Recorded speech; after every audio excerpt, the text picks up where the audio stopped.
আম্মু আজকে সকালের নাস্তা কি বানিয়েছেন?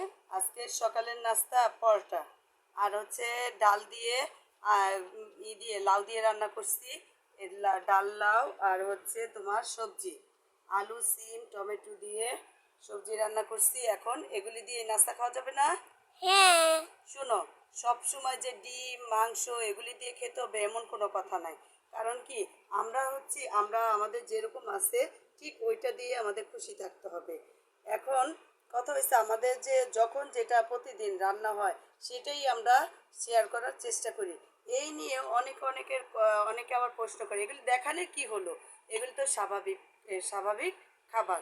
ভাই, স্বাভাবিক খাবার, কিন্তু কথা হচ্ছে আমি তো ভিডিও করি আমার জীবনযাত্রা, মানে প্রতিদিন যা আমরা যেভাবে চলবো সেটাই দেখাবো। এখানে তো আমি ওই যে লোক দেখানোর জন্য ভালো ভালো খাবার রান্না করে শুধু দেখালে হবে না।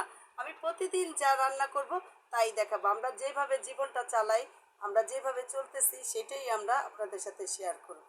তাই বলবো, আমাদের এগুলো কেমন লাগে আপনারা জানাবেন। আমার কথা কেউ কিছু মনে করবেন না। জীবন যখন যেরকম ঠিক ওইভাবেই তুলে ধরা উচিত। আল্লাহ হাফেজ।